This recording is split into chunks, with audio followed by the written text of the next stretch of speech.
página de la Crota, las páginas de la revista Clausura, lo sabes tú.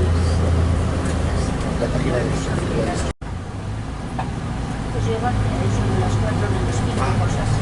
Tengo todavía unos centenares de libros de la fui una vez a Valladolid a traerme todo lo que tenía. Entonces cada vez que vengo pienso el próximo concurso me llevo lo que me queda. A ver si me deshago de ello. Pero si quieres se cuente de ello para hacer tu cada vez que quieras.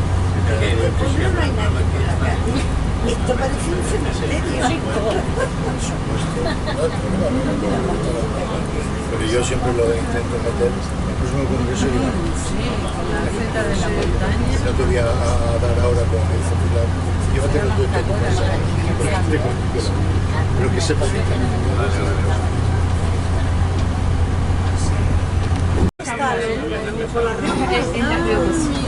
Es la capital de La Rioja.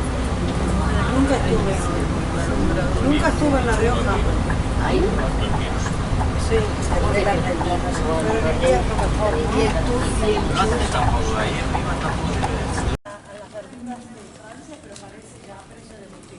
lo mismo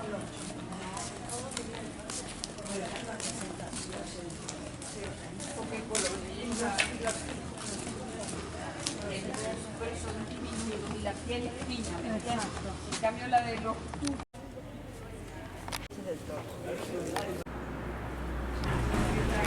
Miguel Hernández vivió intensamente y de forma acelerada los grandes cambios culturales, artísticos, sociales y políticos que marcaron el primer tercio del siglo XX. Fue un hombre vital e íntegro, de espíritu apasionado y con un sentido de la vida y de la justicia, que rápidamente le cazó hacia el destino que la historia le tenía reservado como el gran poeta del pueblo.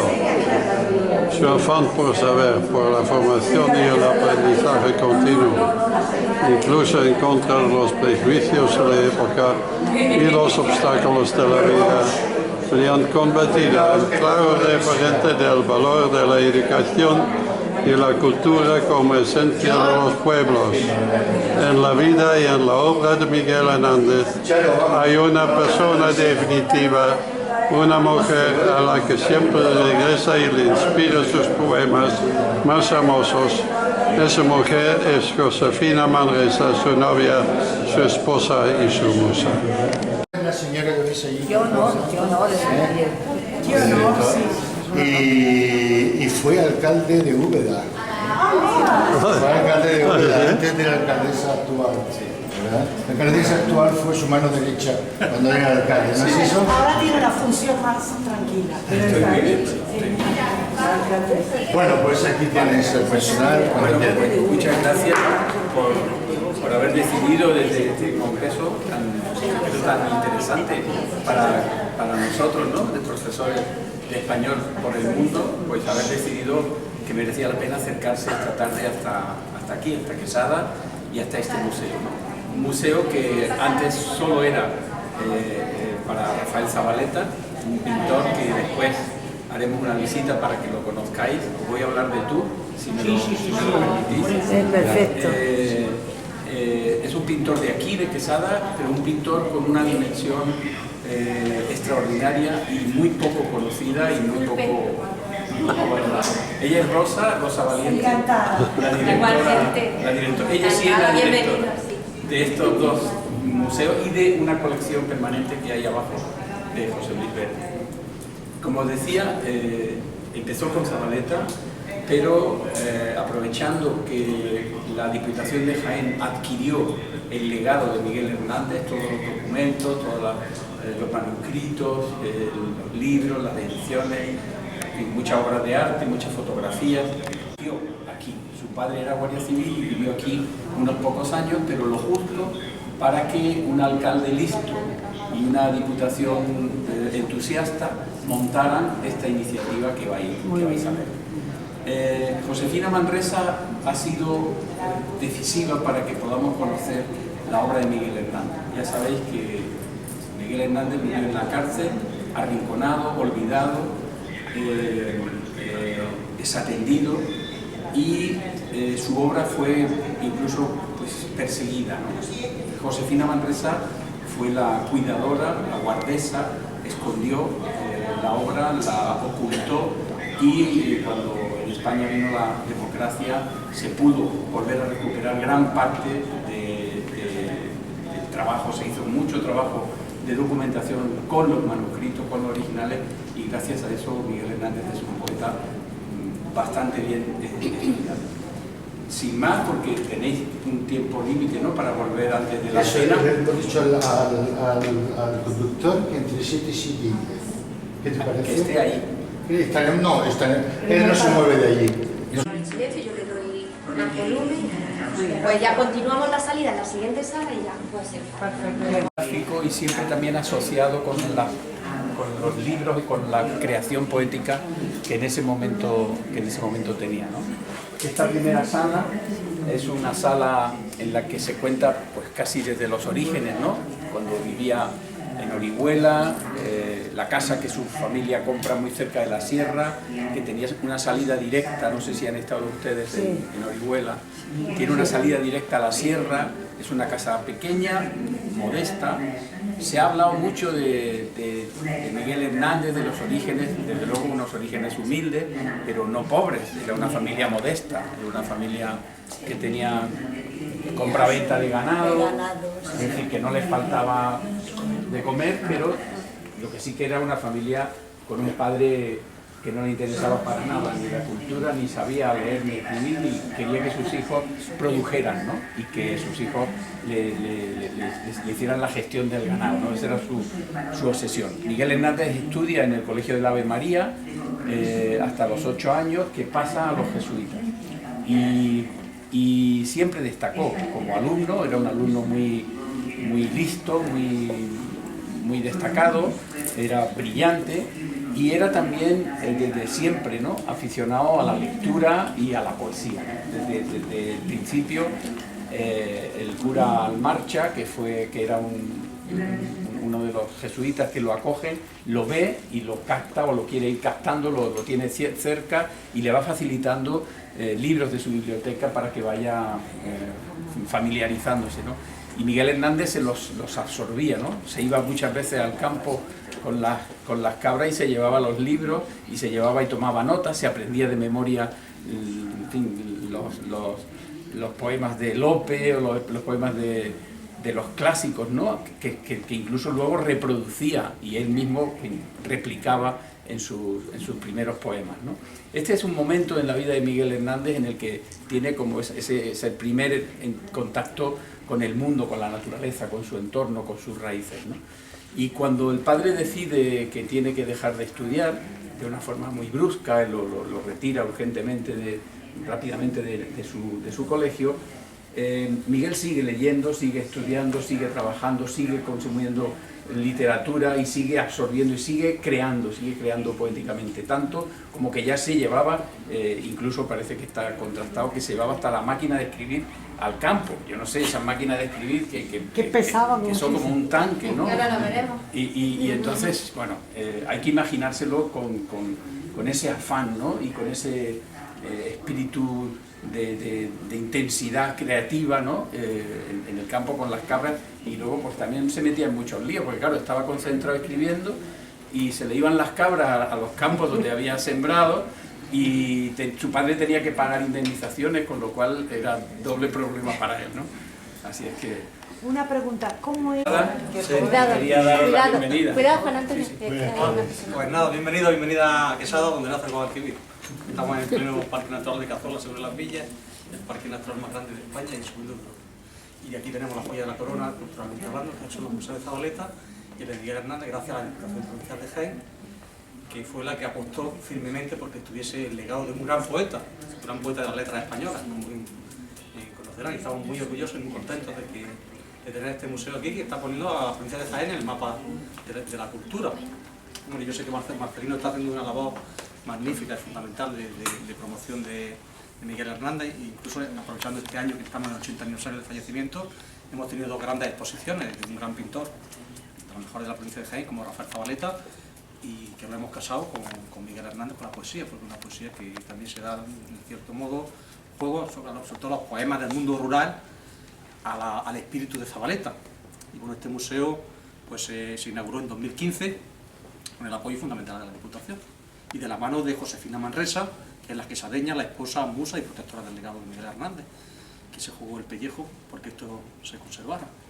Y la Diputación pues, en su momento apostó fuerte, adquirió el legado, y gracias a que teníamos estas cocheras en el Museo Zabaleta, pues se pudo cocherar, y se han aprovechado, como pueden ver muy bien, en distintas salas, haciendo un recorrido cronológico y de obra, vamos, y de la creación.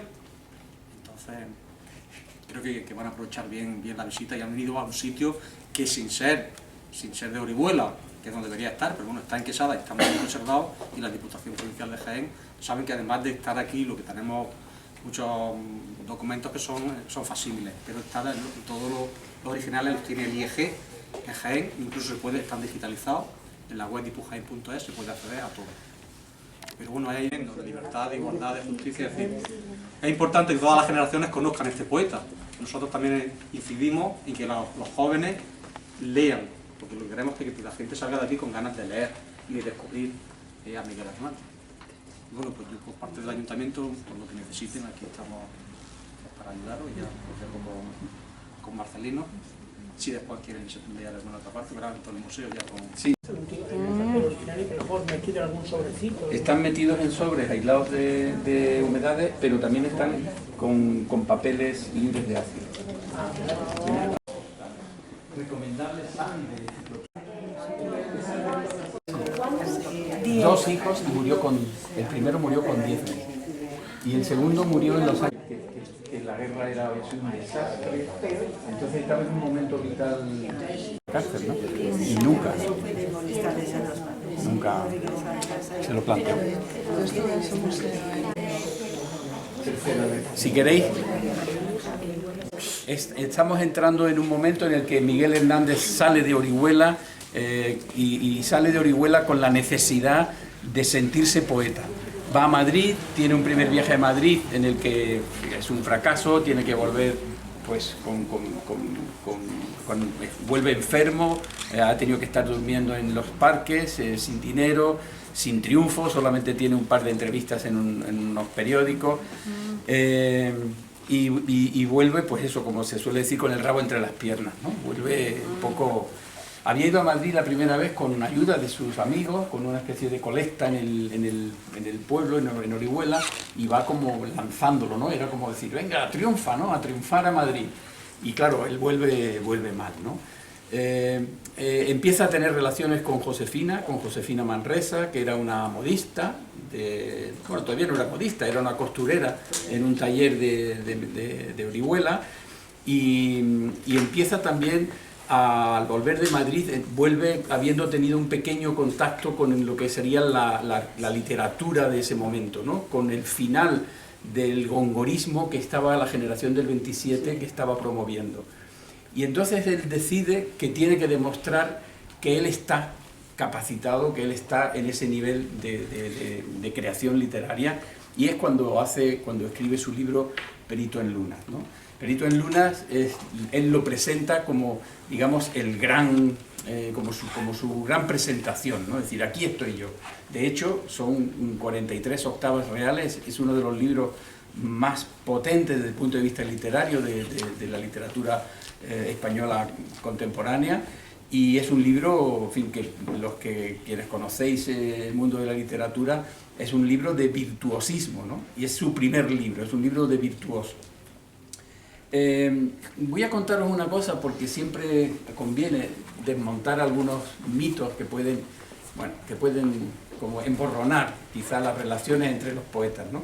Se habla de que Federico García Lorca y Miguel Hernández tuvieron muchos encontronazos, ¿no? Y es verdad, pero también hay que decir las cosas. Miguel Hernández es un joven poeta de 20 y pocos años que le presenta su libro Perito en Luna a un treintañero, pero súper exitoso Federico, que además era Federico, ejercía de Federico y ya era el pope del teatro y de la poesía española en esos momentos.